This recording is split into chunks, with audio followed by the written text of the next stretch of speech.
अपने पड़ोसी को बोलो, तेरी एक जिम्मेवारी है परमेश्वर की महिमा को दिखाना। तेरी ये पर्सनल जिम्मेवारी है अपनी गवाही को खराब ना होने देना। तेरी ये पर्सनल जिम्मेवारी है अपने जीवन से परमेश्वर के नाम को महिमा देना। आमीन। आपकी लाइफ ब्लेस करता है परमेश्वर जब आप पर्सनल जिम्मेवारी लेते हैं कि मैं खुदावंद पर्सनल जिम्मेवारी लेता हूं कि मेरी जिंदगी से तेरे नाम को सिर्फ महिमा ही मिलेगी।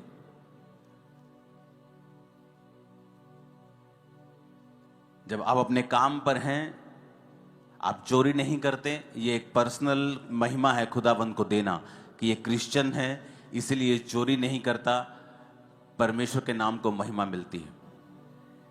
आप अपने मोहल्ले में हैं, आप बाकियों की तरह चुगली नहीं करती, आपको नहीं इंटरेस्ट कि दूसरे के घर में क्या हो रहा है, आपको इंटरेस्ट है कि आज मैंने प्रार्थना की है कि नहीं की, आज मैंने बाइबल पढ़ी है कि नहीं पढ़ी, आज मेरे बेटे ने, मेरी बेटी ने, मेरे हस्बैंड ने परमेश्वर में समय बिताया है कि नहीं बिताया। आपको पता है कि अगर आप भी उनके जैसा ही करेंगे तो ये परमेश्वर की महिमा नहीं होगी। और जब आपकी जिंदगी से, पर्सनल जिंदगी से प्रभु की महिमा नहीं होती, वो आपको नहीं बढ़ाता।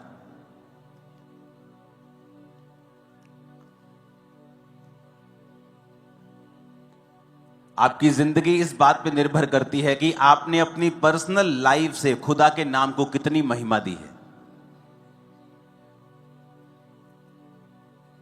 क्या आपने अपनी जिंदगी में ऐसे कुकर्म किए हैं कि परमेश्वर के नाम को निंदा जा रहा है, कि आपने अपनी जिंदगी में ऐसे काम किए हैं कि परमेश्वर के नाम को महिमा मिल रही है। परमेश्वर ने कहा तुम्हारे भले कामों को देखकर लोग तुम्हारे पिता की जो स्वर्ग में है लोग बढ़ाई करें। जब इजरायली लोग निकले वहां से तो बड़े चमत्कार दिखा के निकले। तो जब इजरायली लोग वहां पहुंचे नहीं जहां उनको पहुंचना चाहिए था,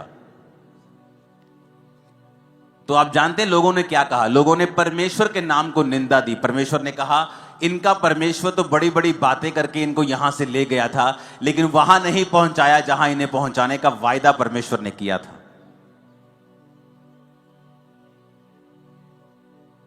और वचन में क्या लिखा है कि इसके कारण परमेश्वर की निंदा हुई अन्य जातियों में। अन्य जातियों ने यह नहीं देखा कि अगर वो इजरायली नहीं पहुंचे कनान में तो उसका कारण, वो कारण नहीं ढूंढा उनको नहीं पता कि वो व्यभिचार के कारण नहीं पहुंचे, वो मूसा के खिलाफ कुड़कुड़ा के वहां नहीं पहुंचे, वो उन्होंने मूर्ति पूजा की इसलिए वहां, वो उन्होंने कुछ नहीं देखा। उन्होंने सिर्फ यही देखा कि ये वहां पर नहीं पहुंचे क्योंकि परमेश्वर ने पहुंचा नहीं पाया। और बाइबल कहती है अन्य जातियों ने परमेश्वर के नाम की निंदा की। आपके कारण अगर परमेश्वर के नाम को महिमा मिलेगी, परमेश्वर आपको पब्लिकली रिवॉर्ड करेगा और बढ़ाएगा। और अगर आपके कारण परमेश्वर के नाम को निंदा मिलेगी, अगर उसको महिमा मिलेगी वो आपको बढ़ाएगा, अगर उसको निंदा मिलेगी वो आपको बढ़ाएगा नहीं, वो आपको घटाएगा। और यह शुरुआत होती है छोटे लेवल से। जब आपको कोई नहीं देख रहा और फिर भी आप परमेश्वर में वफादार हैं, तो परमेश्वर आपको आगे लेके जाता है।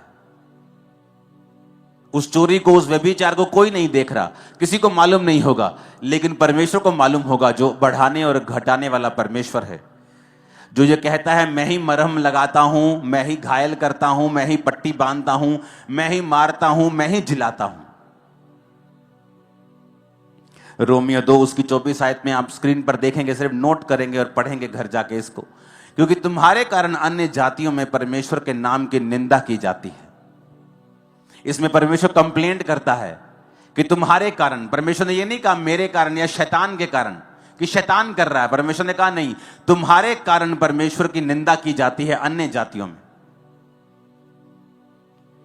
वचन में लिखा है, जब आप न्यायियों 6 उसकी 1 से 6 आयत पढ़ते हैं, तब इसने यहोवा में बुरा किया, यहोवा ने उन्हें और मिधानी इजरायलियों पर प्रबल हो गए, और मिधानियों के डर के मारे इजरायलियों ने पहाड़ों के गहरे खड्डों और गुफाओं और किलों में अपने निवास बना लिए। जब जब इजरायली बीज बोते तब तक मिधानी, अमालेकी और पूर्वी लोग चढ़ाई करके सब कुछ खत्म कर देते थे। अब अज्जा तक छावनी डाल डालकर भूमि की उपज नष्ट कर डालते थे, और इजरायलियों के लिए ना तो भोजन वस्तु, ना भेड़ बकरी, ना गाय बैल, ना गधा छोड़ते थे। 6 आयत में लिखा, मिधानियों के कारण इजरायली बड़ी दुर्दशा में पड़ गए। तब इजरायलियों ने यहोवा की दुहाई दी। और पहली लाइन में फिर पढ़ेंगे, इजरायलियों ने यहोवा की दृष्टि में बुरा किया, इसलिए यहोवा ने उन्हें मिधानियों के वश में 7 वर्ष तक रखा। अब यहां शैतान प्रबल नहीं हुआ उनके ऊपर। यहां कहीं नहीं लिखा कि शैतान ने उनको अपने वश में कर लिया। परमेश्वर ने कहा वो परमेश्वर से मुड़ गए और इजरायलियों ने पाप किया, इसलिए परमेश्वर ने उन्हें मिधानियों के यानी उनके दुश्मन के वश में 7 वर्ष तक रखा। इसलिए नहीं कि शैतान भारी था। मैं आपको बताना चाहता हूं कि जब आप मौका देंगे शैतान को, अन्य जातियां खुश होंगी। नहीं तो अन्य जातियों के पास 0.11%, 0.0001% भी पावर नहीं है आपके ऊपर रेन करने की, आपके ऊपर चढ़ने की। मैं आपको बताता हूं, आप परमेश्वर के दास और दासियां हैं। उसके बेटे और बेटे किसी की औकात नहीं है आपको छू जाए। मैं आपको बता रहा हूं।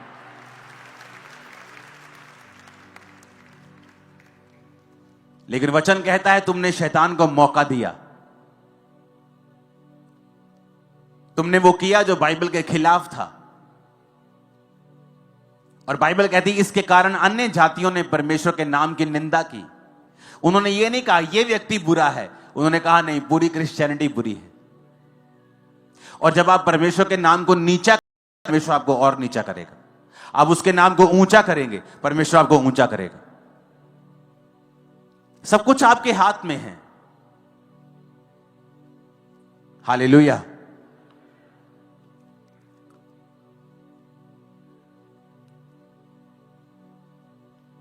तब क्या हुआ?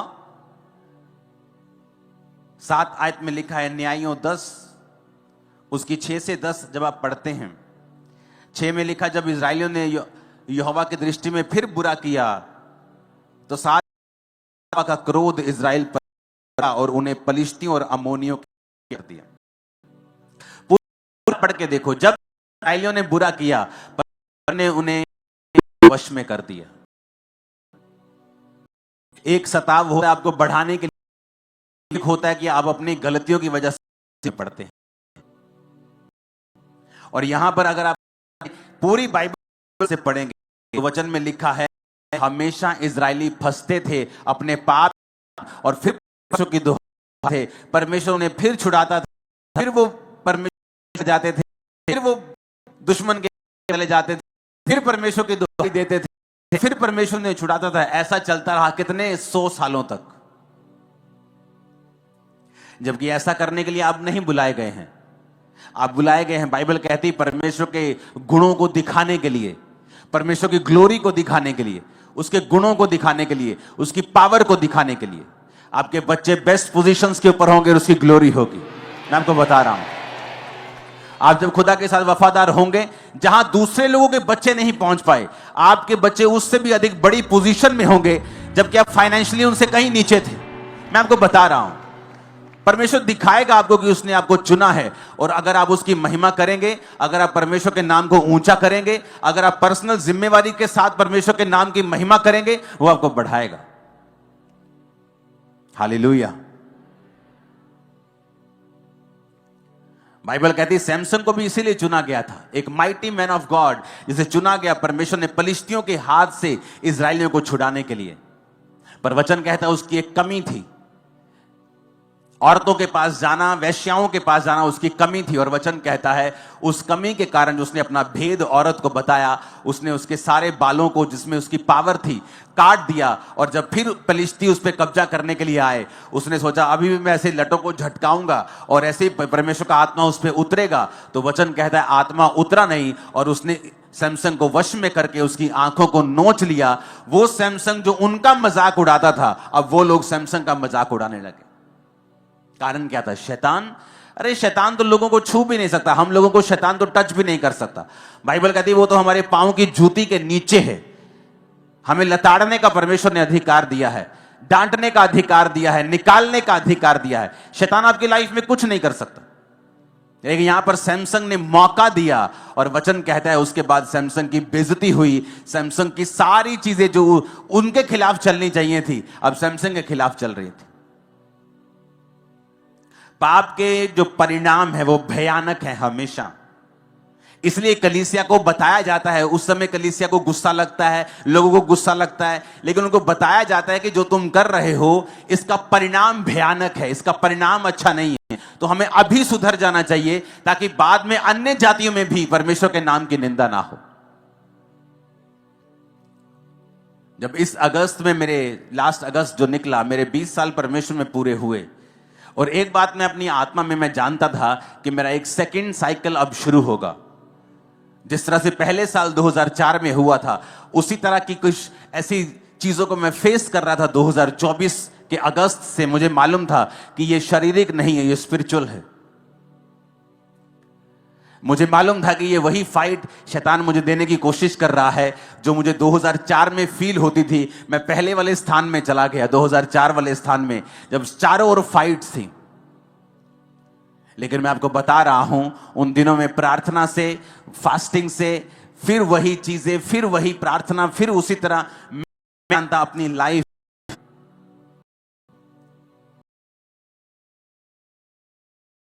परमेश्वर की प्रेजेंस में जाता था तो मेरे हमेशा आंसू निकलते थे। हमेशा अगर मैं परमेश्वर की प्रेजेंस में 10 बार जा रहा हूं तो 10 बार मेरे आंसू निकलते थे। वो मेरी लाइफ की सिचुएशन ऐसी थी। और वही चीज मैंने महसूस की 2024 में कि जब भी मैं परमेश्वर की प्रेजेंस में जा रहा हूं, मैं अजीब तरीके के साथ परमेश्वर के सामने दुहाई दे रहा हूं। लेकिन खुदाबंद जब आपको ऐसी परीक्षाओं में डालता है, वो एक्चुअली आपको बढ़ाने के लिए होती हैं। जब मैं इस बार वापसी आ रहा था मेलबर्न से दिल्ली की फ्लाइट में, तो मुझे नींद नहीं आ रही थी। मुझे मालूम था मुझे नींद नहीं आएगी। ये 12 घंटे की फ्लाइट में मैं 9 घंटे प्रेयर में था। जाते वक्त अलग था माहौल, लेकिन आते वक्त मैं टोटल प्रार्थना में था। तो जब मैं प्रेयर कर रहा था तो परमेश्वर ने मुझे विजन्स देने स्टार्ट किए। और मैं आपको बताऊंगा आने वाले समय में जो खुदा ने विजन दिया है वो इतना ग्लोरियस है और इतना महान है। और इस चर्च को, इस सेवकाई को, और इस विजन को और इस मिशन को परमेश्वर वहां जाके खड़ा कर देगा जहां पर बड़े बड़े मिशंस को आप देखते हो, उनकी कैटेगरी में परमेश्वर हमें खड़ा करने वाला है। मैं आपको बता रहा हूं क्योंकि वो चीजें मैंने निकाल ली, वो समय मैंने निकाल लिया प्रार्थना में, उपवास में, आंसुओं के साथ प्रार्थना करते हुए। मुझे मालूम था कि जो मैं जिस चीज से मैं गुजर रहा हूं, मैंने कोई गलत काम नहीं किया, लेकिन मैं निकल रहा हूं। लेकिन जब परमेश्वर ने मुझे विजन देना स्टार्ट किया, मुझे बताना स्टार्ट किया, और मैं प्रार्थना में था, और इसलिए नहीं कि परमेश्वर क्यों हो रहा है, क्यों से कभी प्रार्थना नहीं, बस जस्ट परमेश्वर की प्रेजेंस में आप बाइबल पढ़ रहे हैं, आप प्रार्थना कर रहे हैं, और परमेश्वर ने सारी चीजों को जाहिर करना शुरू किया। वो ग्रेट काम करने वाला है हमारे बीच में, एक ऐसा लेवल जो कभी सोचा नहीं जा सकता, जो एक ड्रीम होगा लोगों के लिए, जिसमें परमेश्वर हमें लेके जाने वाला है दिनों, महीनों में, अब हफ्तों में। मैं आपको बता दूंगा ये पॉसिबल है अगर आप अपनी पर्सनल लाइफ से परमेश्वर की महिमा करेंगे तो।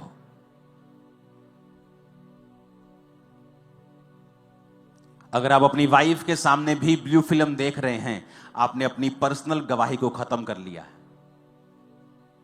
अगर आपकी फैमिली को पता है आप झूठ बोलते हैं, तब भी आपने अपनी पर्सनल गवाही को खत्म कर लिया है। आपकी पर्सनल टेस्टिमनी आपके लिए सबसे बड़ा ट्रेजर है, सबसे बड़ा धन है, सबसे बड़ा खजाना है। आपकी गवाही जो आपको अपने आसपास लोगों को पहले बतानी है। पहले आपके लोकल लोगों को आपकी गवाही मालूम होगी, फिर आपके मोहल्ले को, फिर आपके नगर को, आपके देश को, आपके पूरे वर्ल्ड को फिर आपकी टेस्टिमनी मालूम होगी। लेकिन शुरुआत आपके घर से होगी, आपके आसपास के लोगों से होगी कि आप कैसे हैं। हो सकता है कई साल आपकी सिचुएशन चेंज ना हो और परमेश्वर ये चेक करे जो कि आप उसके काबिल हैं। वो आपको परखेगा कई तरीकों के साथ। और मैं लोगों को एक मैसेज देना चाहता हूं जो परमेश्वर ने आज अभी इस मीटिंग में आने से पहले मुझे दिया है। जिन लोगों को लगता है कि परमेश्वर के नाम को ऐसा बोला जा रहा है किसी व्यक्ति के कारण या किसी के कारण, उनको एक वचन जो परमेश्वर ने मुझे दिया मैं आपको देना चाहता हूं। यहोशूएल 36 उसकी 23 हम सब पढ़ेंगे भी, सब स्क्रीन पर भी देखेंगे, सब बाइबल की ओर भी देखेंगे अगर बाइबल आपके पास है तो। परमेश्वर कहता है मैं अपने बड़े नाम को पवित्र ठहराऊंगा। जो जातियों में अपवित्र ठहराया गया, जिसे तुमने उनके बीच अपवित्र किया, और जब मैं उनकी दृष्टि में तुम्हारे बीच पवित्र ठहरूंगा, तब वे जातियां जान लेंगी कि मैं यहोवा हूं। परमेश्वर यहोवा की यही वाणी है। परमेश्वर की आत्मा ने कहा आने वाले दिनों में ऐसे कार्य होंगे, ऐसे काम होंगे कि ये पूरी जातियां परमेश्वर को पवित्र ठहराने लग जाएंगी, और खुदा अपने आप को खुद पवित्र ठहराएगा, और क्रिश्चियनिटी की नाम की बल्ले बल्ले होगी और ऊंचाई आप देखेंगे इसके। और आमीन ऊंचा चाहिए चर्च। ये होगा अब।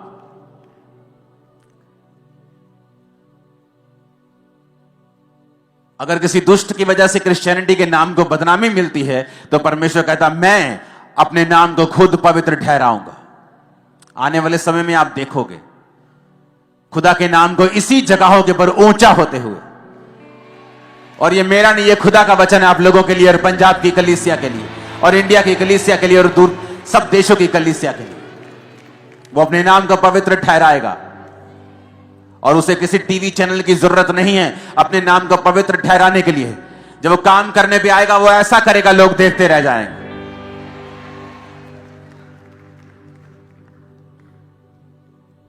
और परमेश्वर कहता है जातियां जान लेंगी कि मैं यहोवा हूं। हालेलुया। परमेश्वर हमें एग्जाम्पल्स देता है किस तरह से हमें चलना है और किस तरह से नहीं चलना है। इसलिए बाइबल में जब भी आप देखेंगे तो परमेश्वर के जो लोग थे उनकी गलती को छुपाया नहीं गया है। यह नहीं कि अगर दाऊद ने व्यभिचार किया तो उसकी गलती को छुपा दिया कि दाऊद ने नहीं किया। परमेश्वर ने बताया कि दाऊद ने व्यभिचार किया और उसकी वजह से दाऊद को मुसीबतें सहनी पड़ी, उसके घर में तलवार चली, दाऊद को फिर नंगे पांव वही भागना पड़ा जहां से उसने शुरुआत की थी। दाऊद ने कहां से शुरुआत की थी? उन्हीं पहाड़ों में जहां वो अपने पिता की थोड़ी सी भेड़ बकरियों को चराता था, नंगे पांव रहता था, धूप में, पाले में, औस में रहता था। और जब उसने पाप किया राजा बनने के बाद उसी पहाड़ में उसी नंगे पांव उसको भागना पड़ा, और लोग कहते थे ओछा ओछा। और लोगों को मौका मिला दाऊद को निंदा करने का। और वचन क्या कहता है? अगर तुम व्यभिचार करोगे तुम्हारी नाम धराई कभी मिटने वाली नहीं है। क्या हो सकता है कोई अंगारों पर चले और ना जले? क्या हो सकता है कोई अंगारे अपने कपड़ों के ऊपर रख ले और उसके कपड़े बच जाएं? परमेश्वर ने कहता अगर जो व्यभिचार के ऊपर चलेगा उसका हाल भी ऐसा ही होगा। आपको यह बात समझनी पड़ेगी, आपकी पर्सनल जिम्मेवारी है एज ए क्रिश्चियन कि आप अपने आसपास के लोगों के लिए कैसी एग्जाम्पल हैं। अगर आप बैड एग्जाम्पल हैं तो परमेश्वर का क्रोध आपके ऊपर रहेगा, कोई काम भी सफल नहीं होगा। आपकी टेस्टिमनी जो 1 साल 2 साल में आपको मिलनी है वो कहीं परमेश्वर 20 30 40 साल पर उसको लंबा कर देगा। तो आपको यह बात समझनी पड़ेगी। ये वचन मैंने आपको परमेश्वर की ओर से दिया है कि परमेश्वर कहता है कि मैं अपनी महिमा फिर से बनाऊंगा, अपने नाम को मैं पवित्र ठहराऊंगा और लोग देखेंगे। और मैं आपको ये भविष्यवाणी करके कह रहा हूं, दुनिया के लोग, फॉरेन के लोग भी इंडियन क्रिश्चियंस को स्टडी करने के लिए आएंगे। ये किस तरह से इनका विश्वास इतना मजबूत और इतना सामर्थ्य, मैं आपको बता रहा हूं। आप देखोगे आने वाले समय में दूसरे देशों के लोगों को भेजा जाएगा कि जाओ और इंडियन क्रिश्चियंस जो हैं उनकी लाइफ को स्टडी करो, कि किस तरह से परमेश्वर ने उनकी लाइफ में काम किया या उन्होंने किस तरह से बेदारी को फैलाया है। उनकी लाइफ को जाके स्टडी करो ताकि हम भी अपने देश में वैसा ही। आप देखोगे इस भविष्यवाणी को पूरा होते हुए। आप गोरे लोगों को मैं आपको आप बड़े लोगों को देखोगे, खासकर व्हाइट स्किन लोगों को आप ज्यादा देखोगे इंडिया में आते हुए, पंजाब में आते हुए, जस्ट स्टडी करने के लिए कि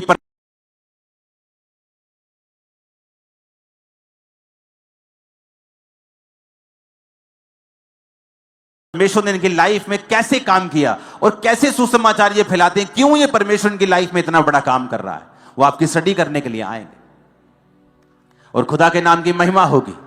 वो अपने नाम को पवित्र ठहराएगा, उसका नाम ऊंचा होगा। आप ऊंचा करेंगे, मैं ऊंचा करूंगा यीशु मसीह के नाम में। Hallelujah, hallelujah. एक समय होता है आप परीक्षाओं से गुजरते हैं, एक समय होता है परमेश्वर फिर आपको फल देता है, लेकिन आप ये मेक श्योर करें कि आपकी परीक्षा आपके पाप की वजह से ना हो, आपकी परीक्षा आपके बढ़ने के लिए हो, वो परमेश्वर की ओर से हो, शैतान की ओर से ना हो।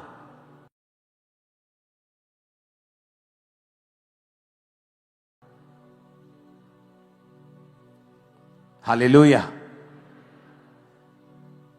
अपने मन से बात करो धीरे धीरे शब्दों में कि आज से मैं परमेश्वर की जिम्मेवारी लूंगा और मैं खुदा के नाम को महिमा दूंगा। एक भी कर्म नहीं ऐसा करूंगा कि परमेश्वर के नाम को निंदा मिले। मैं और मेरा घराना हम मिलकर परमेश्वर की सेवा करेंगे। आमीन। ऊंचा ये आशीष हमारी है। हालेलुया। तैयार हो खुदावंद की महिमा करने के लिए? पर्सनल जिम्मेवारी है आपकी लाइफ पर। परमेश्वर आपको देख रहा है, वो जानता है आपको, वो देखता है कि आप उसकी मैंने बहुत से लोगों को देखा है,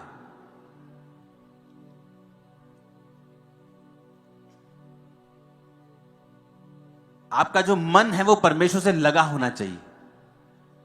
अगर आपका मन प्रभु से लगा हुआ है, जब आप चर्च में नहीं हैं या फायर एटमॉस्फेयर में नहीं हैं, आप वर्शिप के माहौल में नहीं है, जस्ट अपने वर्क प्लेस पे हैं, कहीं घूम रहे हैं, कहीं जा रहे हैं, अगर आपके मन में हमेशा परमेश्वर के साथ आप जुड़े हुए हैं, आपको मालूम होगा क्या गलत है और क्या सही है। मुझे ये नहीं करना है, मुझे ये करना है। बाइबल कहती है जब आप पाप करते हैं छोटा सा, आपका विवेक निर्बल हो जाता है। क्या हो जाता है? कमजोर हो जाता है। आप छोटे छोटे पाप करते हैं ना, और ऐसे पाप करते हैं आपको मालूम होता है कि ये पाप है, धीरे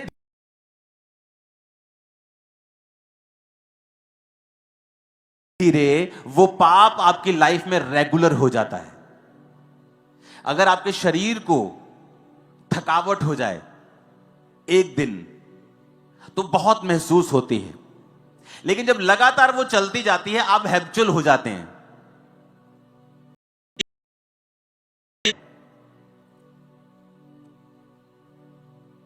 जब एक व्यक्ति छोटे छोटे पाप करता है, आंखों का पाप, व्यभिचार, कुछ मोबाइल पे देख लिया, कुछ गलत काम कर लिया, उसका विवेक निर्बल हो जाता है।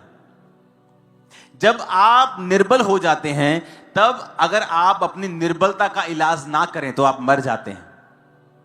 और जब विवेक मर जाता है, मैं आपको बता रहा हूं, अगर वो पाप भी करेगा उसका विवेक उसे दोषी नहीं ठहराता। पता है क्यों? क्योंकि उसका विवेक मरा हुआ है। एक मरा हुआ बंदा इल्जाम नहीं लगा सकता। एक मरा हुआ व्यक्ति नहीं कह सकता वो तेरे मुंह पे दाग लगा हुआ है, वो तेरे कपड़ों पे दाग है। मरा हुआ व्यक्ति नहीं कह सकता। जब पाप कर करके विवेक को खत्म ही कर लिया, विवेक मार ही लिया, तो विवेक दोषी क्यों ठहराएगा फिर आपको? फिर विवेक आपको दोषी नहीं ठहराएगा, क्योंकि आपका विवेक तो मरा हुआ है। अगर मरा हुआ ना होता तो इतने बड़े बड़े आप काम ना करते। कितने मेरी बातों को समझ रहे हैं? आप प्रभु में सही चल रहे होते हैं, आप कुछ गलत करते हैं, हल्का सा भी आपके अंदर गिल्टी की भावना आती है। कितने मेरी बात को समझ रहे हैं?